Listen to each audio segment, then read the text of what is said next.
Hello అందరికీ మా అమ్మ పిండి వడియాలు పెడదామని చెప్పి బియ్యం నానబెట్టారనమాట. మేము ఎప్పుడు వడియాలు పెడదాం అనుకుంటామో అప్పుడే వర్షం వస్తుంది. 3 డేస్ నుండి వర్షం అయితే నాన్ స్టాప్గా వస్తుంది.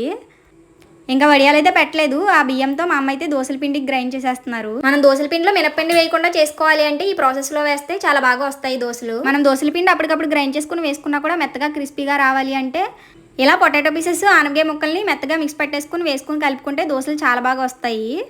ఆనపకాయ ఉంటే వేసుకోవచ్చు, లేకపోతే లేదు. పొటాటో వేయడం వల్ల దోశలు మెత్తగా వస్తాయి. అలాగే కొన్ని అటుకులు కూడా నానబెట్టుకుని మెత్తగా మిక్స్ పట్టేసుకుని ఇందులో కలిపేసుకోవాలి.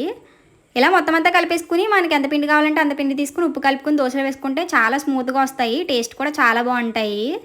ఇలా మనం వేసుకునేటప్పుడు ఈ పిండిలో ఒక 2 ఉల్లిపాయలు కూడా మెత్తగా మిక్స్ పెట్టేసుకుని వేసుకుంటే చాలా స్మూత్గా వస్తాయి.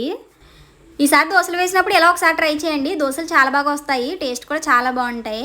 వేడివేడిగా దోశలు అయితే రెడీ అయిపోయాయి. ఇందులో ఆనియన్స్, పచ్చిమిర్చి ముక్కలు కట్ చేసుకుని వేసుకుంటే ఇంకా బాగుంటుంది. ప్లీజ్ వీడియో లైక్ చేయండి. మీరు లైక్ చేయడం వల్ల వీడియో మరికొందరు చేరుతుంది. మీరు మమ్మల్ని సపోర్ట్ చేసిన వాళ్ళు అవుతారు. అలాగే మన ఛానల్ని సబ్స్క్రైబ్ చేయండి. Bye guys, హకునా matata.